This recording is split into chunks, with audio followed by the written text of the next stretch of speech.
So there you go. Charles Leclerc with P1.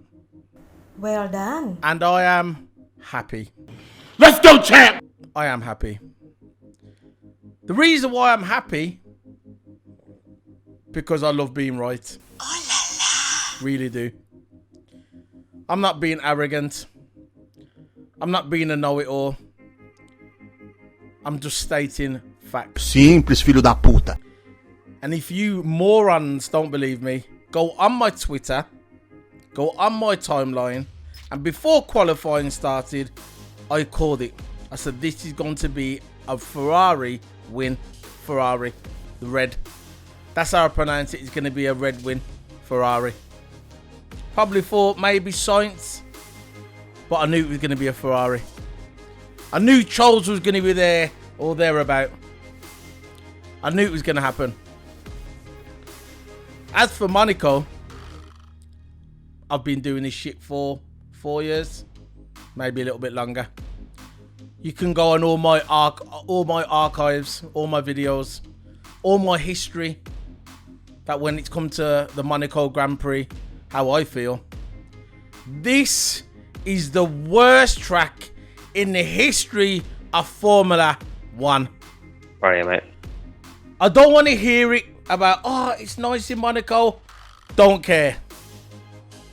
I don't care if you got 100,000 palm trees. I don't care if the sea is gold. I don't care if the sand is platinum. Don't care. I don't care if the stones on the beach are even diamonds. Still don't care. The track is dog shit. Righto. Very simple. But you got these commentators that, oh, it's Monaco, Monaco. Wrong. Monaco is dog shit. Righto. Outdated. It was made for the 1940s and 1950s motor cars. Not for these modern Formula 1 cars. Ever since the 90s, well, the 2000 era. That's when they should have changed Monaco. You got Lewis Hamilton going to the stewards and going to the FIA complaining about the need to do something. Listen, Lewis, Mr. Sir Lewis Hamilton, they are not going to listen to you. They don't care.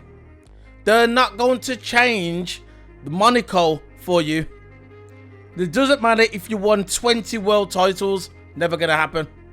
Never going to happen. This track is basically... This is where the Formula 1 guys come to show the money off. All the rich people come to do the little fashion show. If that's what you call it, a fashion show. Some of the drivers saw what they was wearing on that fashion show yesterday is very questionable. Really. Very questionable. As I see it, this track should be writ off the F1 calendar. They get rid of Canada and they leave Monaco. At the end of the day, right, if you don't want Canada now, you can push it towards the end of the year. Or halfway through the year. Not winter, because it's Canada. They could leave it maybe to September. And slot it in. No. But they want to keep Monaco. Why? They ain't even got a decent podium, for starters. Even when they get the trophies at the end, there's no crowd there, because they're crowded around the other side. So the podium is flawed from the beginning. Oh, it's legendary. Why is it legendary? Why? What, because famous stars go there and go out and go to the famous casino? Yeah, but what about the racetrack? I don't, like I said at the beginning, I don't care about the glitz and the glamour. I don't care about the rich people. I do not care. All I care about is seeing overtakes. But we all know what's going to happen tomorrow. It doesn't matter if look, for instance, Lewis Hamilton 7th. He's got no chance. He might as well just not even turn up. People are going to come online and they're going to go, oh, it's going to be positivity. Fuck the positivity. I'm a realist. And he might as well not even turn up tomorrow. If Lewis Hamilton gets 5th place, I'll be surprised. Very surprised. The only way he's going to even get close to that podium, if he puts on the hard tyres, which I don't think he can start on the hard tyres tomorrow, because I think it's a medium, because in the second qualifying, I think he was on the medium tyres, I think. So if he was on the medium tyres, that's what he's got to start off tomorrow. That's the rules of F1. But as I see, the only way he could have a sniff of a chance, if he put the hard tyres on and he doesn't pit. But we know that's not gonna happen. Not round here. The tires will get worn out a lot at Monaco, and if you're in 7th place, you got no chance. No chance. This Monaco is a disaster.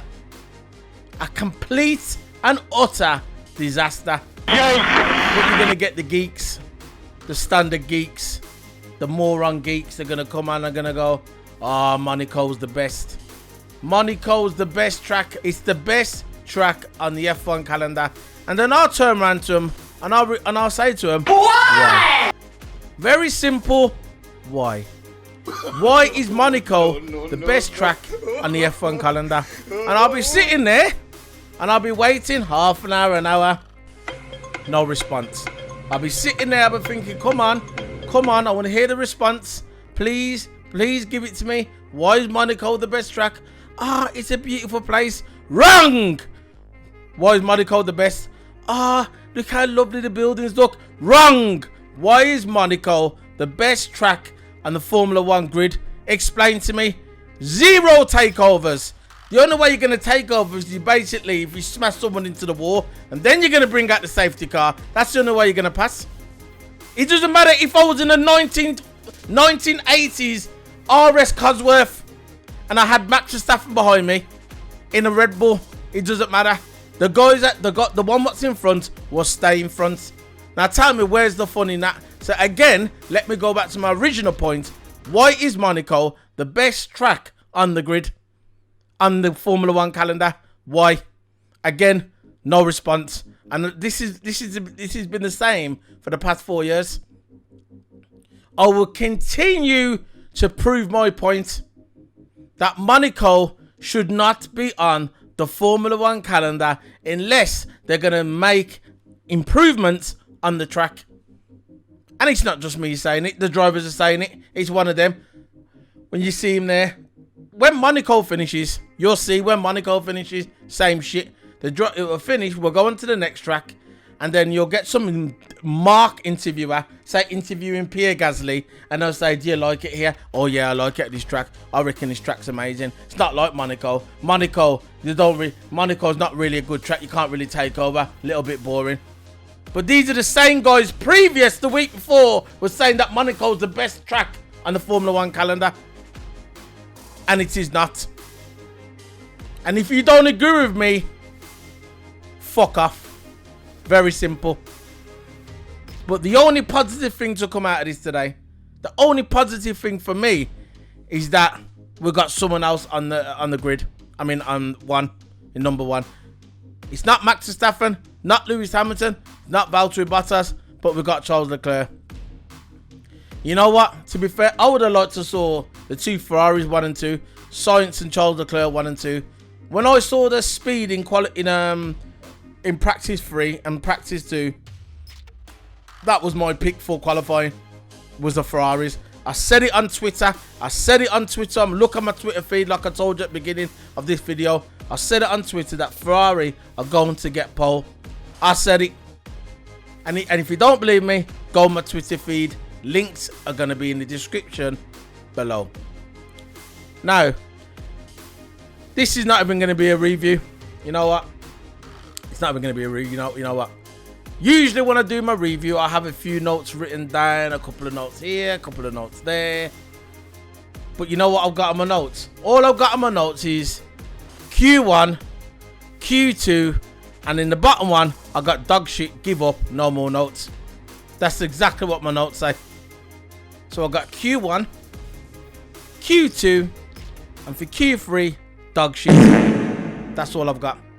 Seriously. That's all I got for my notes. Look, Mick Schumacher, I'm going to get into Mick Schumacher before I get into this qualifying. Look, Mick Schumacher, future world champion, maybe. But when you come out in your press conference, pal, and you start saying, "Oh, I'm not going to crash. I don't care about crashing. It's part of Formula 1. Doesn't scare me at all." When you're going 200 miles per hour like that George Russell did, when George Russell was going 200 miles per hour and he bashed into Valtteri Bottas, if that happens to you, then we'll revisit it. We'll revisit that question. We'll ask you if you're scared. because you put the bad karma on yourself. You started saying, oh, I don't care about crashing. What happened in practice 3? Crashed, damaged car. You're not in qualifying. So before you start saying, oh, I don't care about if I crash, it's part of Formula 1. There's the karma for you straight away. That's all I'm saying. Look, Q1, Bottas was showing some form. I heard before the qualifying that Mercedes made a setup change. Hamilton and Bottas made a setup change in Q1. It worked for Bottas. Obviously, it never worked for Hamilton. Hamilton's not a happy camper. He's not a happy man. But that's just the way it is. That's Monaco. They knew this coming in. You had Toto Wolff saying before the weekend started, he was saying, look, it's one of them tracks that there's no track on the Formula 1 calendar like Monaco. So if you don't win, it's one of them. But Toto stressing, saying, why didn't we give Hamilton a good car? Hamilton's saying now that he's going to talk behind closed doors with his team. It doesn't matter if you talk behind the scenes with your team. The fact is, you are P7 at Monaco. Very simple. You can have... You're better off... You know what? You're better off not even talking to your team tonight. You're better off getting your head down early to get up in the morning, and you'll have a good rest and get ready for tomorrow. Because it's going to be a war. It's going to be a war out there tomorrow, Lewis. So forget wasting your time doing strategy. The only advice I can give you, Lewis, is you try and get in that first corner as fast as you can. Because if you don't, the race is gone. You're gonna stay 7th place, and you're gonna start 7th, and you're gonna finish 7th. I don't know if there's gonna be a safety car. A lot of people are saying online that there might be a safety car at the beginning with Charles and Max Verstappen. I could see that. You remember Austria when they bashed heads, and then when Max Verstappen bashed into Charles Leclerc, and then Charles Leclerc gave him a receipt in Silverstone, the next event. So these two guys have got history. These two guys are the future of Formula 1, which I've continually said it. To me, Charles Leclerc is a better driver. Don't care what anybody says. Everyone's going to say Max Verstappen. Oh, Max Verstappen. Yeah, good driver. But for me, Charles Leclerc, he's got more precision. He knows when to hit them spots at the right time. And when Ferrari finally get their car up there with Red Bull, Mercedes, you're going to see what Charles Leclerc can do. We saw a sniff of that in Bahrain in 2019. And when Ferrari finally get their car up there, you're going to see how good Charles Leclerc is. Because Lewis is not going to be in Formula 1 forever. There's a lot of people out there, fans. I'm a fan. There's a lot of fans out there hoping and praying that he stays for another 5 years. It's not going to happen. In 5 years, he will not be in Formula 1.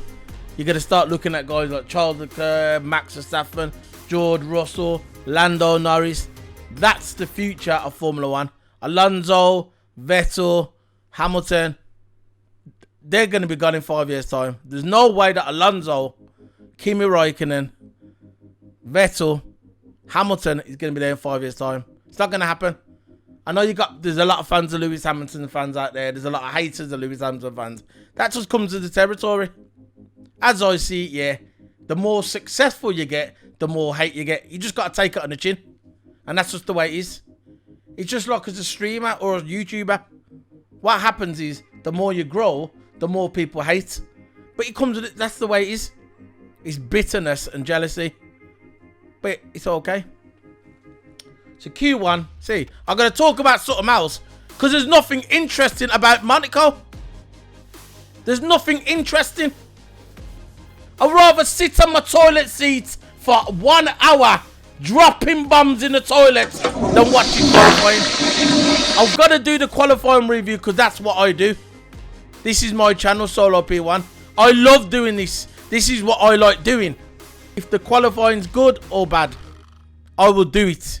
And I'll continue to do it. And I'll continue to entertain my subscribers, which is growing daily, by the way. And for everybody who subscribed to my channel, I appreciate it. And I really do. Every time I look at my phone and I see something pops up on my phone and I see new subscribers, it makes all the hard work I do here worth it. And it just drives me on. Just like my Twitch channel.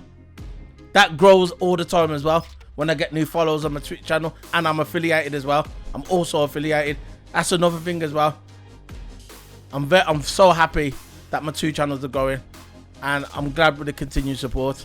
But like I said, I'd rather sit on my toilet, dropping logs in the toilet, yeah, than watch this qualifying ever again. Usually, when it comes on TV, I start recording. I start recording, and you know what I did after the qualifying? I deleted it instantly. I ain't gonna watch no reruns. I ain't gonna watch no highlights. No, I'll just delete. See you later. Off my TV permanently.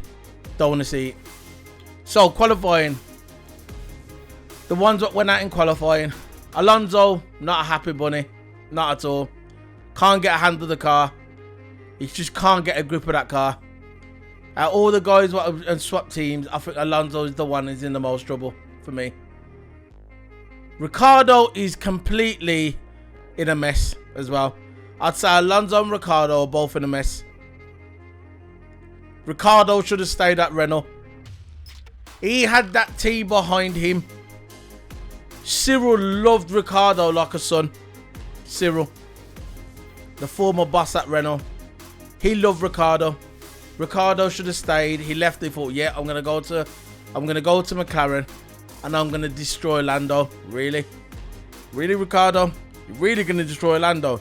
It looks like Lando Norris is destroying you. You said before this qualifying, these are my streets. I'm sorry, pal. You went out in Q1. You don't own the streets of Monaco. You need to go back to the simulator. You need to go back to racing school and learn how to drive that car. Because Lando Norris is showing you how to drive the car, Ricciardo. But you should have stayed at Renault. You went for the pay, I understand. But that Renault team was up and coming and you should have stayed there. That team was built around you. Now, this team that you're at now is not built around you. And it's never going to be built around you. It's going to be built around Lando. Lando's there for another 10 years. In another 10 years, you'll be retired. Lando will be still there.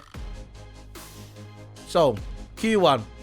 Tsunoda, Alonso, Latifi, Mazepin, all out. And Ricciardo. All out. No, Ricciardo was in Q2. But Q1, Tsunoda, Alonso, Latifi, Mazepin, same names. And the top of the charts was of Q1 was Bottas, Leclerc, Verstappen. The Q2 started at the top. It was Leclerc. He got pole. Now he was at the top again, showing his speed. Leclerc, Verstappen, Bottas again. And at the bottom was Ocon, Ricciardo, Stroll, Raikkonen, Russell. And Vettel finally got into Q3. This is I'm on Q3 now. I say 0 notes. And at the bottom, like I said, at the bottom of my notes, I put dog shit, never to repeat again. So Vettel finally into Q3, getting the hang of his car. And I'm happy for him. Finally getting the hang of his car, slowly but surely. Remember, look, Vettel is a wise old veteran, man. Wise old veteran. He will find a way. When he was getting interviewed at the end of Sky Sports F1, on Sky Sports F1, he was getting interviewed, right? And he was there, he's thinking, look, I'm getting the hang of this car. I really like it around Monaco. And I'm getting there with the car. And you can see he's getting more confident with the car. And when the Ferrari guy walked past him, he just looked at him and he walked past him and he says, I'm happy for Ferrari as well. He said to the commentator that Ferrari are moving up. He's glad. He said you could see he's still feeling the effects of leaving Ferrari because he loves Ferrari, but he's got the class to say, you know what, Ferrari up and coming and glad that they're there. And fair play to Vettel, he's getting the feel of the car. Hopefully next season he can win something. Maybe this season, we've still got a long season to go. I'd love to see Vettel on the podium with the Aston Martin. I would love it. But that's the end of the review. Got Charles Leclerc at the end. The big the only thing that stood out, big controversy at the end about, there was like 30 seconds ago and Charles Leclerc put his car in the wall. Bottas come out and said, very convenient that he'd done it then, because that cancelled out Lewis's lap, it cancelled out Bottas's lap, and it cancelled out Max Verstappen's lap. The three what were behind Charles Leclerc. A lot of people saying, oh, he put it in the wall on purpose. So it cancelled out their times, because at that time he was on top, but the other three behind him, like I said, Lewis Hamilton, Max Verstappen and Bottas, were still doing their laps. So as soon as he bashed it in there, session got stopped and he got pole. You're never going to know if you done it on purpose. I don't care if he did it. Look, if he did it on purpose, whatever. He done it on purpose. It doesn't matter. He got pole. Lewis would have never got pole anyway. Maybe Max Bottas, maybe with a push. But Lewis fans, he would have never got pole anyway. As I see, all Mercedes can do now, do the best tomorrow. And then obviously when they get to the next tracks, it's just game on from there. They need to get as much points as they can tomorrow. And if they get enough points, then they can go into the next ones, the next 3 or 4 tracks, which most likely they'll dominate. It's just this one track, it's awkward. It's one of them tracks. If you don't get in the top 2, it's over anyway. The only ones tomorrow who's got a chance are Charles Leclerc and Max Verstappen. The rest ain't got no chance. Bottas knows he hasn't got a chance. He knows he hasn't got a chance. He's just going to hang in there and try and get the 3rd place. Lewis, forget it. The positivity is not going to help you, pal. Just be realistic. Not going to happen. So, don't forget to hit subscribe button. This is Solo P1. Interviews are going to come straight after this. Before I go, don't forget to hit subscribe button. This is Solo P1 signing out. This is Solo P1, the Monaco qualifying review. Thank you very much, guys. Bye.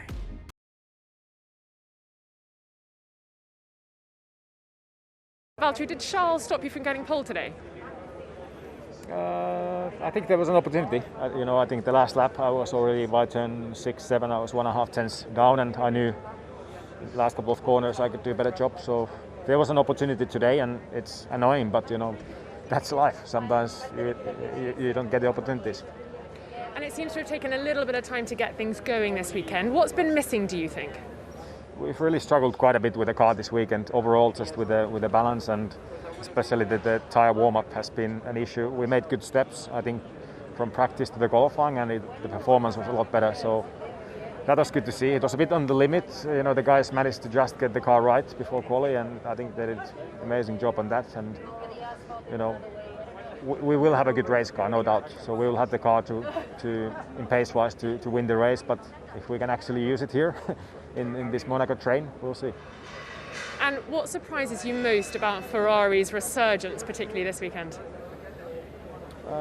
We knew they could be strong here, but they are stronger than expected. I think their car mechanically works in these type of corners, and I think the way they can get the tires warm for that one qualifying lap, it's exceptional. So yeah, they're obviously doing some things right.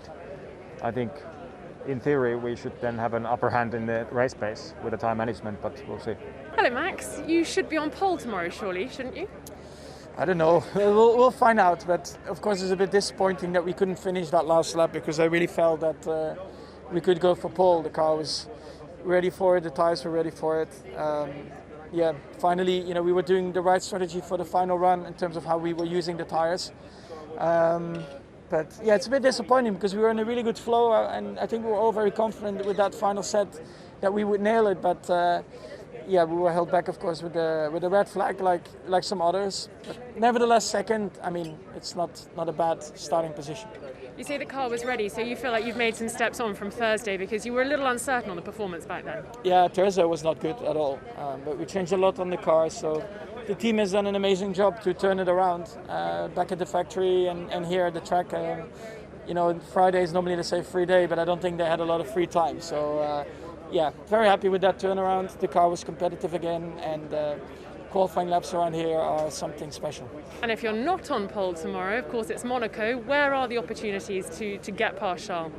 It's going to be very difficult, to be honest. So we just have to stay very close, try to capitalize on strategy or whatever, but normally around Monaco it's very hard to pass. Charles, congratulations. Your relationship with the Monaco Grand Prix just gets weirder and weirder, I think. It is. Well, I think it will just be very consistent. If we take the penalty for the gearbox, it will be just as the other years. So, yeah, I'm praying that for this year we get lucky and that we haven't broken the gearbox and we keep our position. That will be great. What is the latest? I saw you just having a little word with someone from the team. Oh no, it was Matteo, the boss of the engineers. So normally he knows the things, but I guess they haven't seen the gearbox from the inside yet. So for now we don't know. Well, congratulations nonetheless. Max and Valtteri both think they would have got pole position off you today. What do you say to that? Yeah, well, probably, but of course we all know what happened, and I've been a bit too optimistic. So yeah, I'm very happy with my lap. I don't think we thought that we could manage to fight with them this weekend, so already very happy. Even if it will have been P3, I will have been happy anyway. And is this a performance we're going to see going forward now in 2021? No, unfortunately. I think the car is just behaving very well here with the slow speed corners, but I believe that it will come back a bit to normal from the next races onwards. And what can you do to keep Max and Valtteri behind tomorrow? Oh, if we're starting P1, then I guess we've got good chances to stay in front. But we need to start P1 for that, obviously. But overall, we had a good pace, even on the high fuel for Carlos. I couldn't do it in FP2 because we're trying to recover the time lost in FP1. So yeah, it will be a bit of a surprise.